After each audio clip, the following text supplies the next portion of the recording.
Hugas ngayon mga kababayan si Attorney Harimao. May mga dokumento kasi mga kababayan na nadiscover doon sa raid na ginawa ng PAOK sa Pogo compound po sa Porac, Pampanga.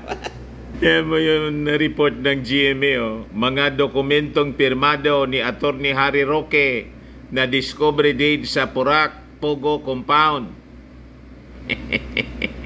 Tapos, todo deny po siya, no?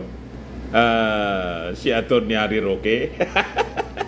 Yan po, mga dokumentong pirmado ni Attorney Harry Roque na discovery din sa Porac, Pogo compound. Diyan po nakuha sa raid na ginawa ng ating mga authorities. Yan po. Mga kababayan, diyan yan Mr. Maravillas, baka hindi yan authentic kasi wala mang butas. Pabutasan natin kay Senator Butas, Bato. Para maging authentic po. Diyan yan, Mr. Maravillas, ano mangyayari? Ini-evaluate mga kababayan kung ano nga ba ang koneksyon sa mga illegal operations ng Pogo nitong si Attorney Harry Roque. Pero anya Mr. Maravillas, di ba yung China, yung embassy ng China, nagsabi na nananawagan sila sa ating gobyerno na yung Pogo ipagbawal na. Ito po. Bad for relations, China presses Philippines to ban Pogos. Nagpunsyo Pilato din yung China kasi nabuking na. May mga spies po. Malamang yun ang intensyon nila para hindi isipin ng ating mga mamamayang Filipino. Ginamit nila yung Pogo para mag-espiya dito sa... di ba? Double talk po ang China. Yan ang pag-uugali nila. Huwag kami... di ano niya Mr. Maravillas? Ano yung mangyayari niyan? Hayaan natin yung mga authorities ang mag-evaluate po. Then, siyempre, after thorough evaluation po, magpapaabot sila ng recommendation yan sa ating Pangulong Bongbong Marcos. So, meantime, balikan muna natin itong na-discovering mga dokumento. Di pa, iparinig ko sa inyo yung report kung ano to na mga sinasabing dokumento. Isang dokumentong pirmado ng isang dating opisyal ng gobyerno ang natagpuan sa hinahulog group na Pogo compound sa Porac, Pampanga. Meron ding pagkilala ng isang PNP unit dahil sa donasyon. Live na nakatutok si June Veneracion. June. Emil, ilang dokumento at certificate gaya na lang umano ng appointment papers ng isang dating tauhan ni dating presidential spokesperson Harry Roque ang nakita sa loob ng ni-raid na Pogo Hub na ito dito sa Porac, Pampanga. Sabi ng mga otoridad, Emil, nakapagtataka yan. Sagot naman ni Roque, huwag daw itong haluan ng malisya. Huwag daw haluan ng malisya. Pinasok ang mga natitirang gusali na hindi pa nasusuri sa Pogo Hub compound na ito na pugad daw ng mga illegal na aktibidad. Sa Security Office, nakita ang Certificate of Recognition ng PNP Regional Highway Patrol Unit 3 para sa umano'y generous donations ng kumpanyang nagpapaupa sa mga establishmento. Generous donation sa ni-raid na compound. Sinusubukan pa naming makuha ang reaksyon ng hepe ng Regional Highway Patrol Unit 3. Pero sabi ng Presidential Anti-Organized Crime Commission o PAOK, siyempre kung alam mong illegal ito, bakit kailangan magbigay ka ng appreciation? Diba? So, check natin yun. Kung gaano ka generous o gaano kalaki o paano ang tulong na ginawa din, malalaman natin yan. May generous donation. Ang mga dokumentong nakita sa isa sa mga dormitoryo. Appointment papers ito ng isa umanong executive assistant sa Malacanang sa opisina ni dating presidential spokesperson Harry Roque. Ayun. Nagpetsa itong January 4, 2021. Meron ding affidavit of support na permado umano ni Roque nung wala na siya sa gobyerno. Nakasaad dito, nasasagutin niya ang gastos ng dati niyang executive assistant sa biyahe nila sa Europe o nakarang taon. Yun nga yung nakakapagtaka. Bakit nandito yung mga documents na yun? Sabi ni Roque, abogado siya na nagpapaupang kumpanya sa isang court case pero wala raw siyang kinalaman sa Pogo operation. Huwag daw haluan ng kulay ang nakuhang appointment papers ng kanyang tauhan nung siya ba ay nasa Malacanang. Alam na po. Empleyado yan, no? Apo. Pero matagal na pong hindi siya nagtatrabaho sa ako. Tingin ko po kasi nag-aaral siya somewhere dyan sa Clark, no? Baka nakitira po siguro dyan.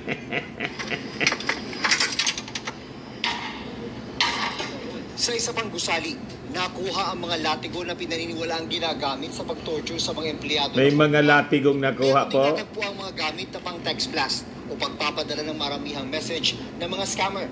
Kinolekta rin ang mga papeles para May matukoy pantrol, ang masangkot sa text pagkuha blast. at kanilang mga koneksyon. Sa isang pahayag, umapila ang Chinese Embassy sa gobyerno ng Pilipinas na iba na ang Pogo. Wala ang nilang basihan ang mga paratang na nag-uugnay sa China sa operasyon ng Pogo. Mahigpit daw na ipinagbabawal ng mga batas sa China ang anumang uri ng sugal. At meron anilang ebidensya na nagsasangay ito sa iba pang krimen tulad ng kidnap for ransom, human trafficking at murder.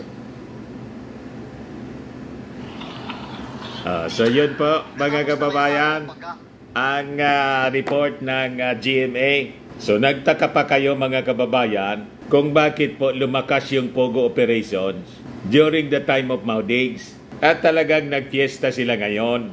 Nagfiesta sila noon pala. O ngayon, kasi nagkakabukingan na po with the operations na ginagawa ng PAOK, biglang nagpalabas po ng statement yung Chinese Embassy para mag-Poncio Pilato. Sabi niya, no, report mga kababayan ng Inquirer, Beijing urged Manila on Friday to immediately ban online gaming operations, saying these were a social ill that was harming the interests of both countries and were being linked to baseless accusations and smears against China.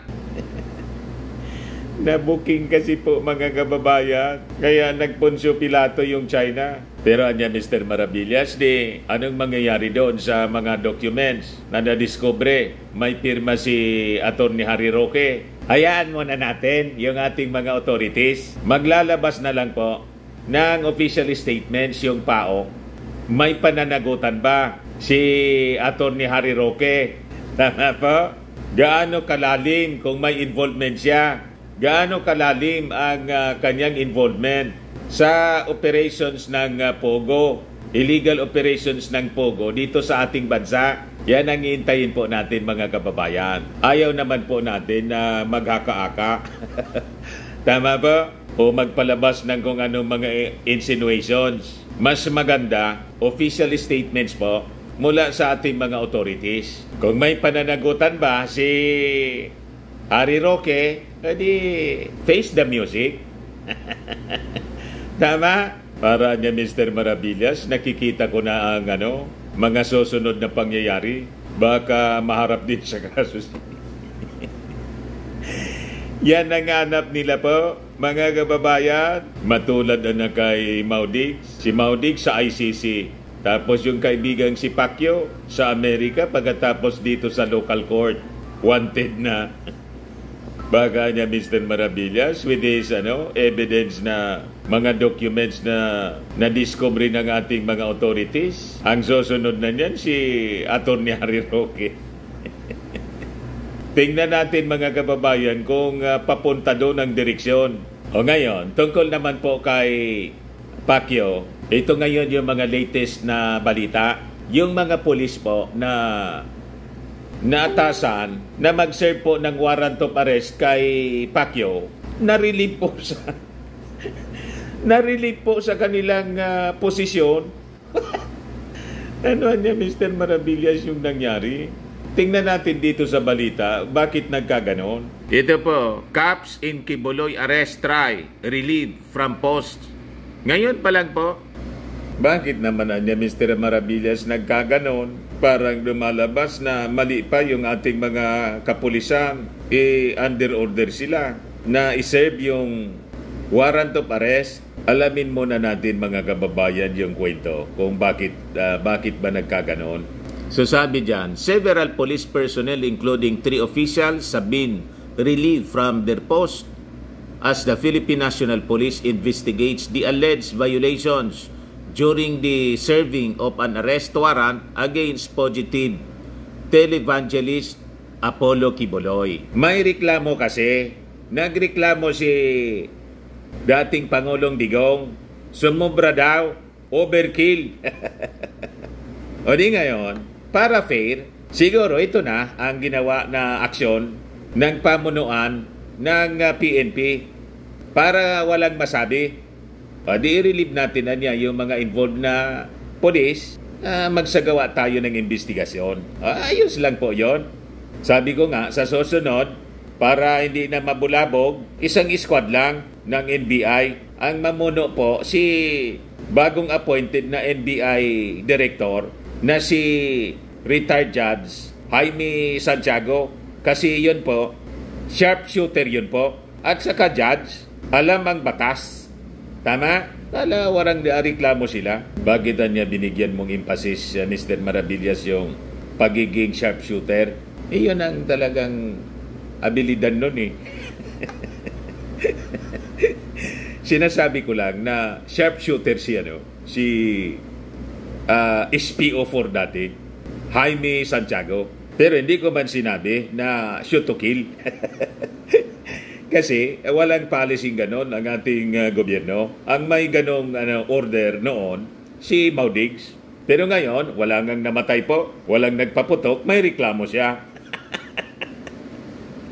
Overkill daw, mga kababayan, sumubra. Pero nang mamatay yung 20,000 na mga suspected drug courier, walang overkill. Yan ang problema dito, mga kababayan, sa mga taga Finta Kingdom. Masyadong entitled po. O ngayon, may violation yata ng kanilang karapatan. Pero nung panahon ng drug war, walang na-violate po. Ayos na ayos lang po yung EJK.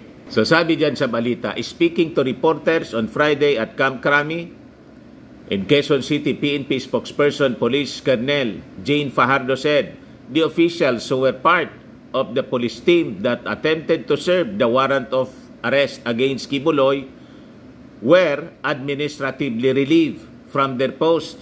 Tinanggal po. Bakit? Inutusan lang anya naman kami, hindi man kami pupunta doon ng isang batalyon, 2 batalyon, kung walang nag-utos sa amin. Pero ganun talaga po eh. So yung mga nirelieve na mga officials po ay sina Police Regional Office 11 Director Police Brigadier General Aligre Martinez, PNP Directorate for Operations Head Police Major General Ronald Lee, and Intelligence Group Director Police Colonel Edwin Portento. Talaga niya, Mr. Maravillas, very influential si Pacquiao. Relieve agad yung mga opisyal, may-ari po ng universe. Ngayon hindi ma-relieve po. Dagdag pa mga kababayan ni Fajardo na 9 members ng Criminal Investigation and Detection Group, 2 from the Special Action Force, and 1 from the Traffic Enforcement Unit were also relieved. So inalis muna sila, mga kababayan, to give way for the investigation that we will conduct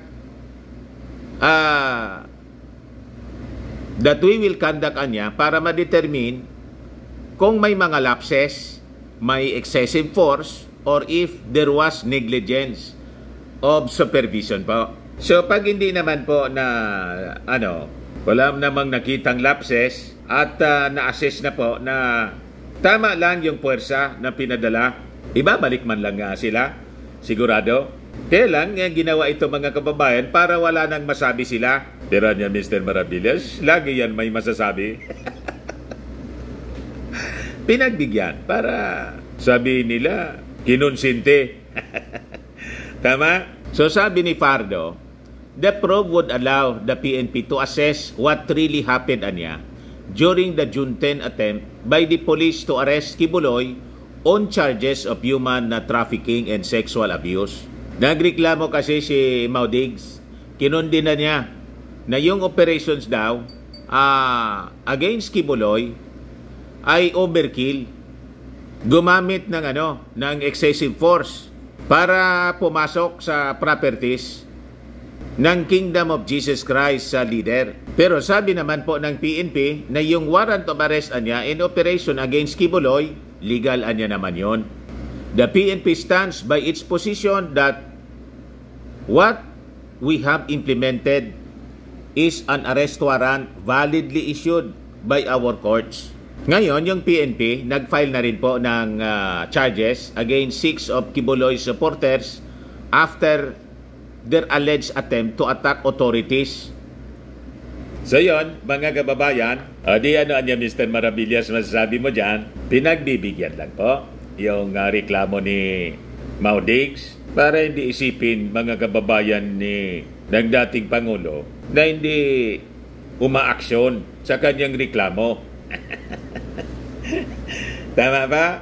Pero next time mga kababayan, malamang machichimpuan din ng ating mga authorities itong si Pacquiao para papanagutin mga kababayan doon sa mga kasong isinampa sa kanya. Tama pa? O ngayon, idagdag ko na lang po itong balita.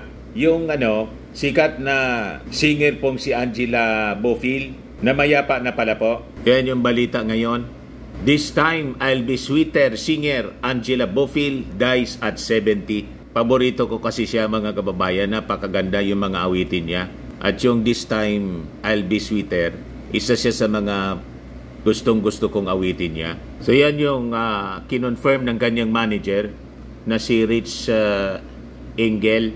Sabi diyan, on behalf of my dear friend Angie, I am saddened to announce her passing on the morning of June 13. The first post read adding that the singer's funeral will be held at St. Dominic's Church in California on June 28 at 1 p.m. So, with a career spanning over 4 decades, Bofill released some hits including I Try, Angel of the Night, You Should Know By Now, and Tonight I Give In, that most Filipinos have come to love.